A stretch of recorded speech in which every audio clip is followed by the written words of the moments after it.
Hey there, and welcome to 101 Ways of Being, a show that's all about how we find our own ways to be and how that pertains to the communities that we are a part of. On this episode, we'll be chatting with Jorge Hurtado, who is a Chicago based digital artist.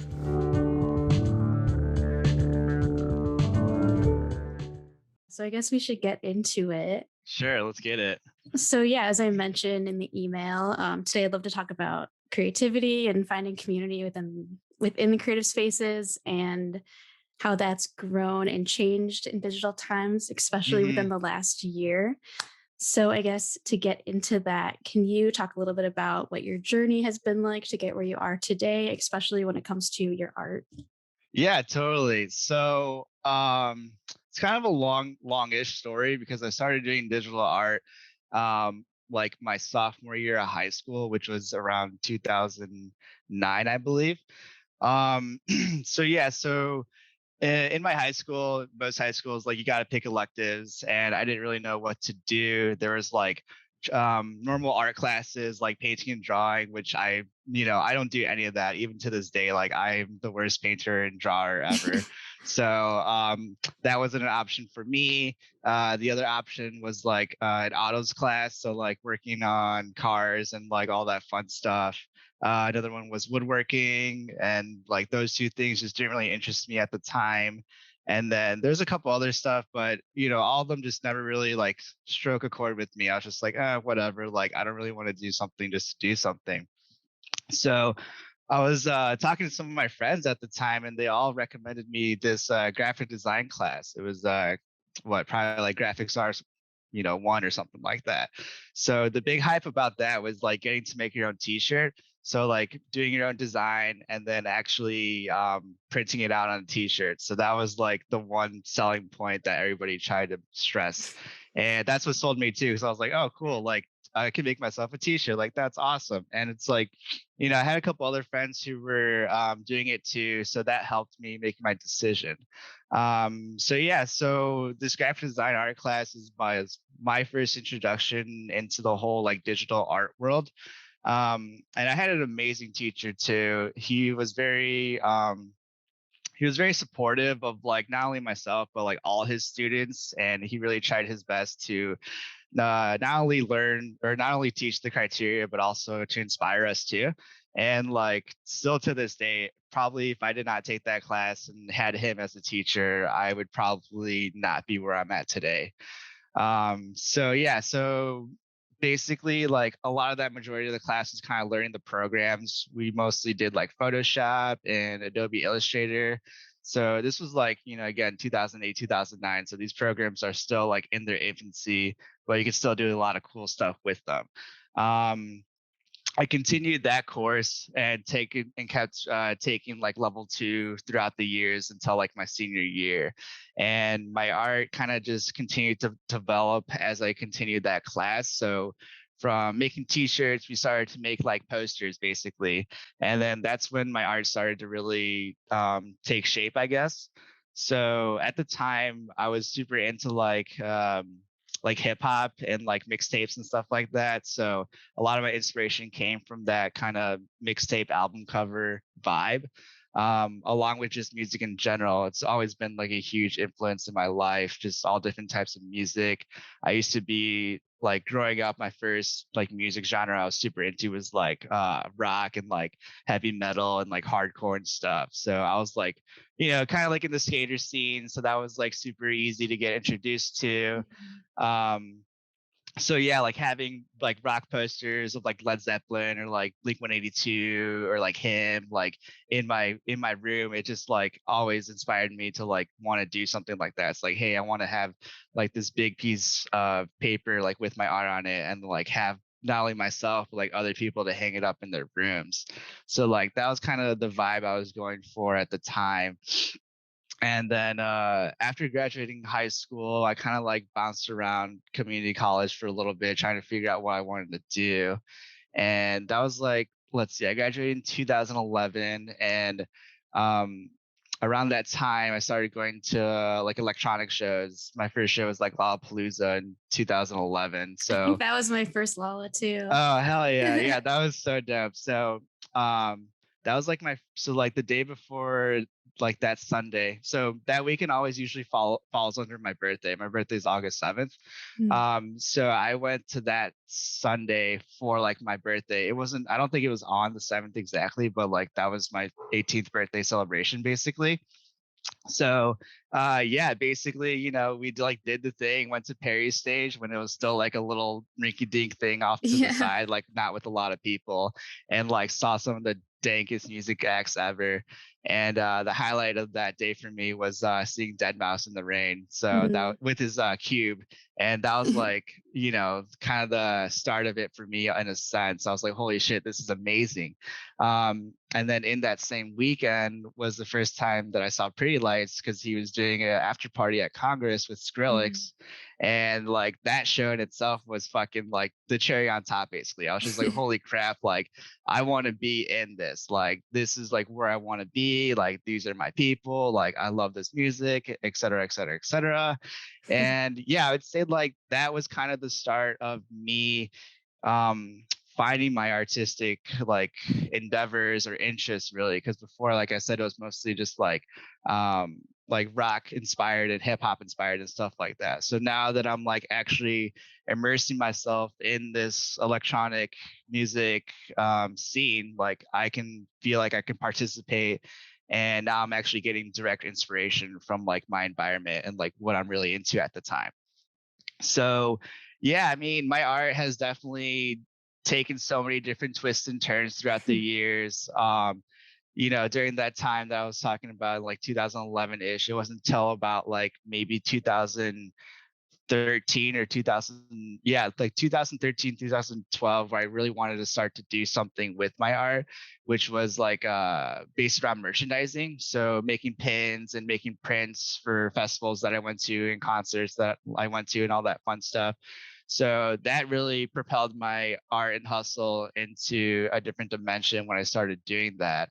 Um, a lot of my art at that time was kind of just like Photoshop collages, I guess, and then eventually went into more like fractals for a little bit, and then it went to like more like scenic Photoshop mashes up again, and it just kept on like bouncing around and continuing to develop and everything. Like for me myself, I don't think I have a definitive style just because I like to experiment and just explore other things because I don't like being stuck into one box. And I think that's just very limiting for myself personally. So yeah, I don't think I ever really had like a super slick, like this is the George style, Mhm. which is like totally fine. But yeah, so like basically like fast forward to today, um, these past like probably 3 to 4 years, I started getting into like motion graphics, and which led me into like 3D art, which led me into like VJing. So VJing is basically like the people you see doing visuals on the screens at like all these different events. Some of the more prominent ones are like my favorite ones that I've seen at like Tipper and Friends events, and like more of the like underground bass, uh like the psychedelic down tempo y, whatever you want to call it. Yeah. So like Android Jones, Jonathan Singer, Stephen Hammond, like Droid Visuals, like all those people kind of inspired me to get into wanting to VJ and be like a motion graphic artist and all that fun stuff. So since then, I've been mostly focusing on like 3D art. I use Cinema 4D and Octane Render.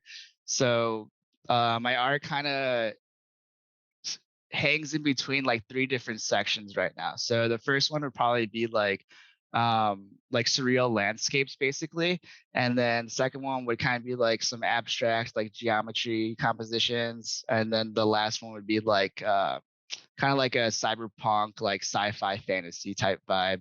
So those are like kind of the three things that I've been finding myself making art lately, and kind of like I guess you could say quote unquote my style, but again like it's always ever evolving and I don't have just like one style that I focus on.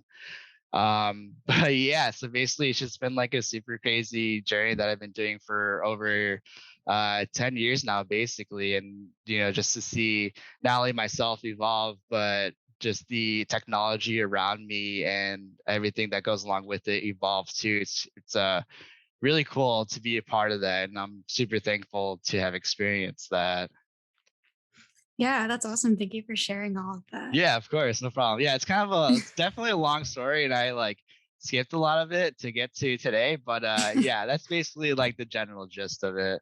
Yeah. I mean, there's always so much that go into what get us where we are today, Yeah, too. exactly. But it's such a cool thing to be able to look back and be like, this is my journey. Like, this is like, especially since you have like, like all of the, you can really look back and see like how things have evolved. Yeah, totally. Like there's like thinking about it now and talking with you about this, like it's exactly just like that. Like I can kind of recall like these different milestones in my life and in my art journey. And it's just like, whoa, like that's wild basically. Yeah.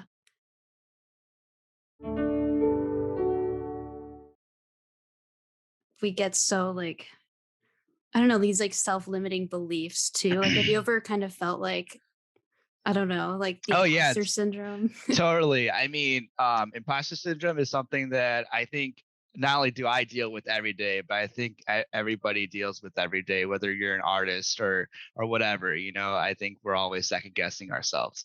But Yeah. yeah, I mean, because of that, like it's really easy to compare yourself to other people, but a lot of the times you Hmm. just see where they're at now rather than like what they did to get there. Yeah. So like a lot of my idols that I look up to, whether it's like VJs or 3D artists or whatever, like I understand that they've been doing their grind for at least like 20, 10, 15 years, like Yeah. at minimum, and like and like actually really like honing in on what they're trying to do and like perfecting their craft, whereas like me for the past 10 years I just been kind of like bouncing on and off with it, like not, I wouldn't say like not 100% committed, but it hasn't always been like the super forefront of like my entire life and my entire being. Whether to say that was like a good thing or not, that's hard for me to say right now. But like for other artists, it's like I'm an artist, like this is who I am, this is what I am, like, which is great, and like that's how they can evolve and level up and all that stuff, and that's when like those 10 years can actually like matter into making you who you are as an artist. So yeah, I mean, it's super easy to doubt yourself and then to discredit yourself, but you gotta look at the bigger picture and understand like this is all just time, and you just need to practice what you do and how you do it and continue to develop yourself. Yeah. Yeah, definitely. I think too, like a lot of times we get sort of focused on what the outcome of what we're creating is rather than like, I mean, I truly believe that art is really in the creation process. Yeah, totally. Yeah, I can agree to that. I mean, kind of like what I just said, most people look at like the now or like the outcome or the final step, basically. They don't look at the in between. And that in between is, in my opinion, like a lot more important than almost like what you're doing right now, because it's what led up to this moment. Hmm. So, yeah, to not realize and understand that and kind of just like forget about it, not only in your own journey, but other people's journey, like you're missing out on a huge portion of like what made up this basically. Yeah. And also just learning to accept yourself like each day. Like some days you might feel super creative, and other days, like other months at a time, you might just be like, oh, I don't feel like creating anything. And I Oh think it's, yeah. Totally. yeah, like I think it's just better to accept that and be like, okay, I'm not feeling creative right now. Like I should just take a step away from it, do something else for a little while. Yeah, totally. And that's a conversation that I have with a lot of my friends. They're like, "Oh, like I've been in such an artistic rut, like I haven't made anything in a while, et cetera, et cetera." And like, yeah, I mean, I go through that all the time. Like there's some days or weeks or even months where I'm just like, damn, like I don't feel really inspired right now. Like, what's wrong with me, Hmm. Then I start to have like an identity crisis. I'm like, oh man, like am I actually an artist? Like, is this something that I want to do? Blah blah Yeah. blah, and then you deal with that whole thing. But yeah, stepping away and like regathering yourself and all that stuff is definitely super helpful. But I think just that whole ebb and flow is just a part of being an artist. That's just what comes with the territory. Yeah. Have you found there's anything other things that you do that like when you are in a rut that might help you sort of get out of that rut, or is it just taking the time? It's a little bit of both. Like, so for me personally, like what I try to do is like, if I'm really not feeling something, I try to like just do something else that's not art related at all. So it could just be like, playing video games, like hanging out with my friends, going outside and riding a bike, like whatever it may be. It's like my goal is to not have it be like me sitting in front of my computer and try to do something. Mm, But on the flip side, like sometimes you need to do that, like sit yourself down and then be like, all right, I'm gonna do this, or like I want to do this or something. I think it's a lot more useful to be like, okay, I'm gonna do like something rather than like I'm gonna make a whole new piece today and like it's gonna be amazing and it's gonna be like crushing it. Like mhm. that's just setting unrealistic goals for yourself, and then it's gonna continue into that cycle of you like not wanting to do art because you don't feel accomplished. So Yeah. I think like setting up realistic small goals to get you in the flow of things again is super helpful. And then also like a lot of stuff that I do is just like take notes, and especially with like ideas that pop up in my head, whether it's like writing them down like on a piece of paper or in my phone or whatever. I can always like look back at that and get Mhm. inspiration. And then also just like, talking to other people who are kind of just going through the same thing, and then looking at other people's art and get inspiration from that, and then start like collecting all these resources basically. So like when I am ready to do it, like I can go at it with a very good foot forward.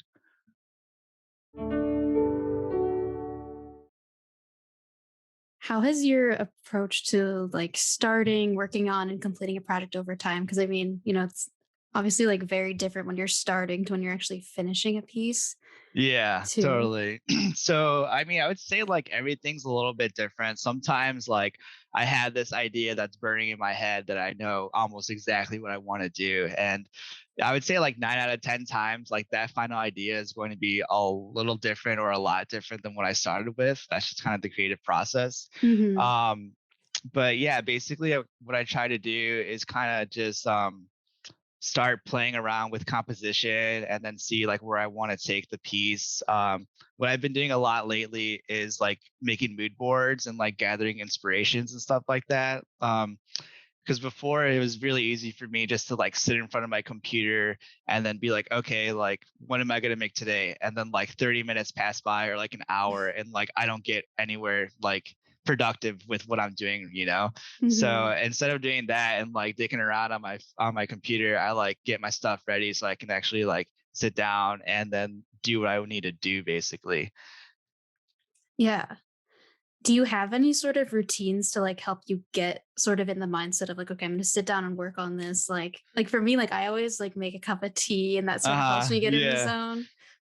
Yeah, I would say in terms of routines, not really. Like I try to like free myself of any distractions basically. So, if anybody's texting me right now, I'd like, answer the last time, or just like left it on red and just like don't Yeah. look at my phone, Mhm. answer any emails, or like just all that little stuff that I could like think about and cause a distraction.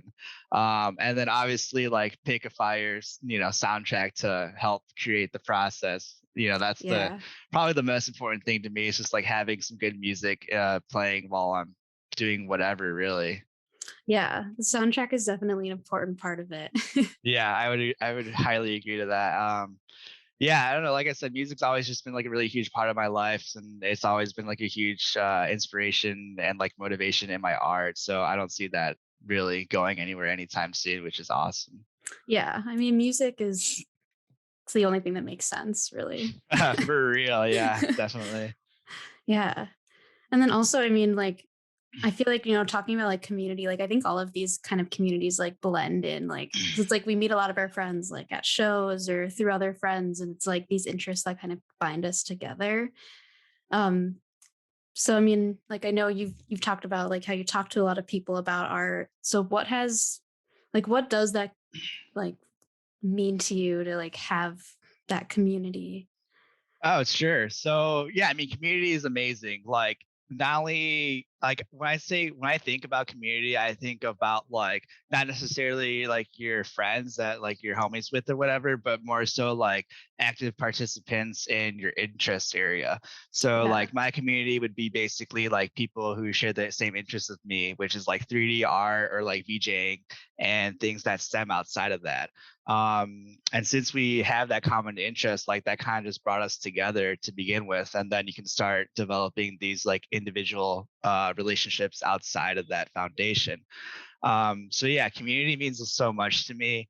And in this past like year for sure since COVID happened, like the my community aspect has grown exponentially, and it has like become something I never really realized that, or I never really expected that it could become, which is great. So basically, like these, the VJ community, mostly like the visual artists, like we've all come together and like we have several group chats on like Twitter and Facebook and Discord. We're all just like chiming in with each other every now and then, whether it's like sharing art or whatever it may be. So like having that communication line has been super important, and it's just like cool to talk to people who are like you look up to and like your inspirations and stuff like that. So Mhm. that's always been a really awesome experience for me.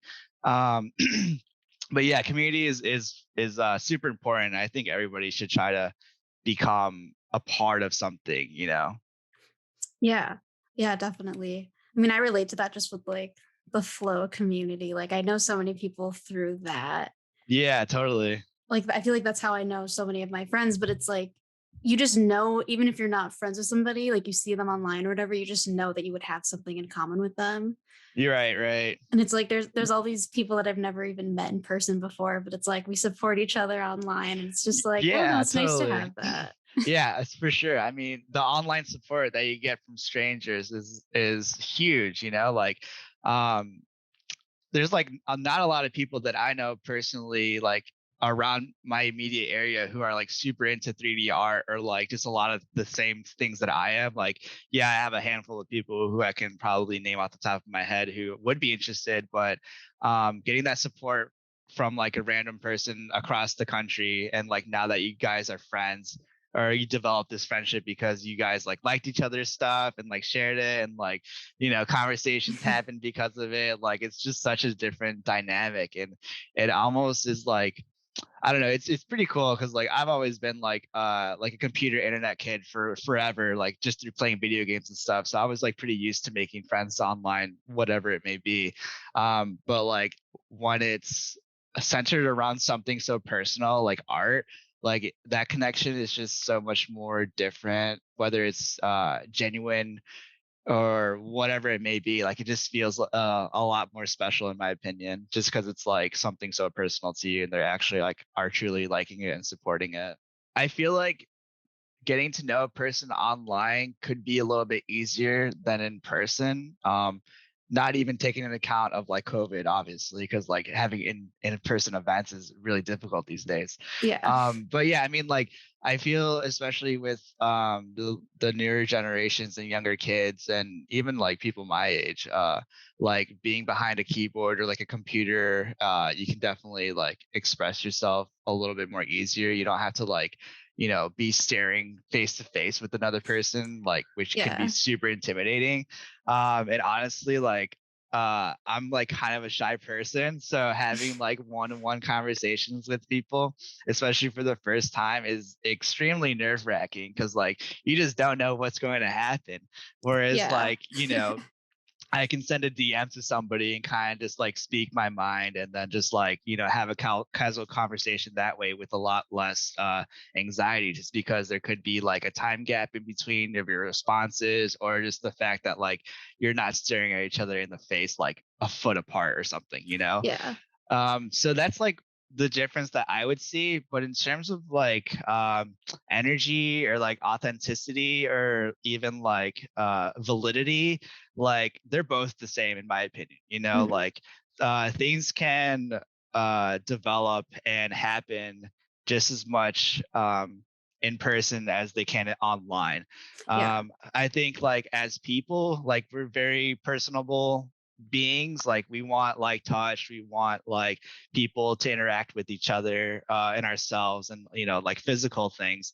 But after this whole COVID thing happened, like I think a lot of the people are understanding that digital landscapes are a thing, and they can develop just as more as real life interactions and things and events and stuff like that. So yeah, I mean, like the Zoom call that we're having today, like perfect example. Like before this, a lot of people did not know what Zoom is or know how to do it or even would want to do it. They're just like, oh, I'll Hmm. just call you, or like, hey, let's meet up somewhere, which is fine. But like, I think you're missing a whole like opportunity if you just like focus on one or the other.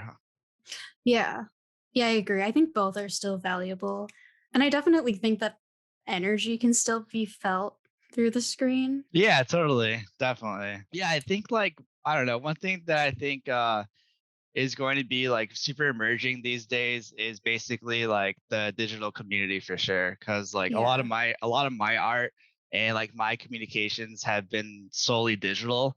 Kind of like what I was explaining earlier, like the early days of my art was like about merchandising, so making pins, t-shirts, like posters, whatever Hmm. it may be, like these physical items. That was a huge driving force for me. But like now these days, like the whole NFT game is popping off, and Right. it's giving like validity to these digital artists, not in terms of, or not only in terms of like credibility, but also monetary too. So that's something I didn't think I would ever see in my entire life, but it is happening now, and that whole thing is like basically bringing like digital to the forefront. So whether it's like VR or AR stuff, or just like all these different ways to communicate and create community, and also just like bring forth the new technology to the general masses. Like it's really interesting to see all that happening right now.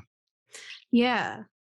Yeah. And I think it's kind of aligns with like that's a dog barking. It's all I'm good. like, I just don't want it to make my other dog start barking. That's fine. But yeah, what was I saying? Oh yeah, with like all this digital stuff, like I think it really aligns well with also like minimalism and people trying to have less stuff. Yeah, for sure. I can see that. I mean, like art is one of the only things that I like really want to collect in life. Like I Hmm. want to be able to like collect all of my friends' art and everything, but Right. at the same time, it's like I think people are really trying to not have as much like physical stuff. Yeah, So I think that totally. that's going to keep growing. Yeah, I agree with that. And I think a lot of people going off of that, like I think a lot of people are understanding, or maybe they're having realizations where like physical things have a timeline basically. So like those prints that are hanging behind your walls, like they're going to lose quality, they're going to probably get damaged. Like so many Hmm. different things can happen where it could ultimately like end up you having to destroy the print, or the print just destroys itself just because it deteriorates Yeah. over time because it's on Especially with paper. paint too. Like Yeah, paint is going to fade from the sun. yeah, exactly. So like yeah, all these different things, not only in art, but just like physical items deteriorate over time. Like that's just what it is. So I think people are maybe looking at digital assets, whether it's art or like digital land or anything, just to have more longevity. And also like that's just kind of where the future of things are going, in my opinion. Yeah. That's so cool to think about. Like, I don't know. It's still hard to like imagine it. But Yeah, it definitely is really hard. Like at least I mean, for me it's not that hard because I'm like really into it and like kind of yeah. immersed in it. So, Yeah. for example, like I've been in these like different like virtual reality places where it's kind of like a video game esque a little bit. But anyways, you can have like these different rooms set up that have like these different art pieces, or like somebody's like DJing and playing music or whatever. It's like basically these online gatherings really that mimic real life situations. So it's just like, all right, well, there's not really a disconnect here anymore between like what can be done online versus what can be done in person. Obviously there's Mhm. going to be a lot of differences what you can do, but there's only a matter of time before like that starts to become a lot more prominent in everyday life for sure.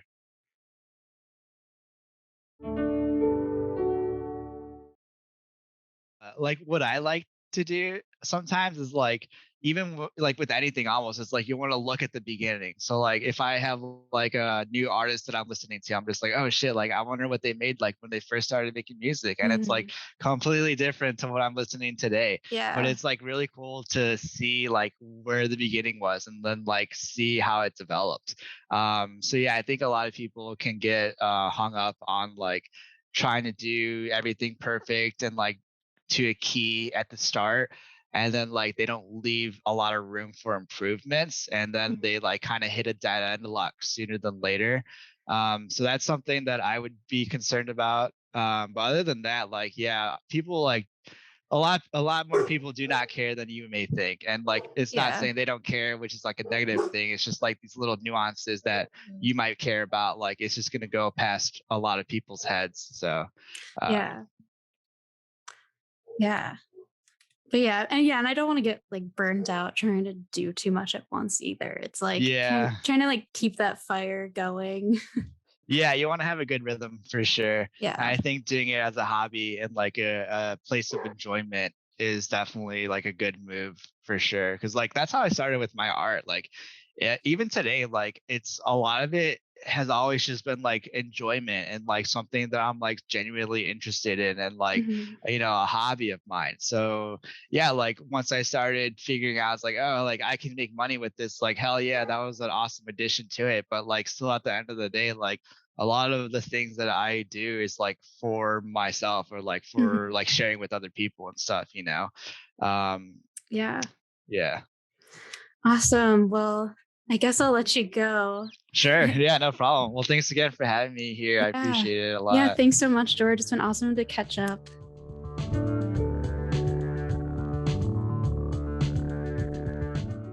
Thank you so much for tuning in to 101 Ways of Being. Again, my name is Julia Schroeder. If you want to find more information about this show, you can go to 101waysofbeing.com. You can also find us on social media, 101 Ways of Being. And if you go to our website, you can sign up for the newsletter there.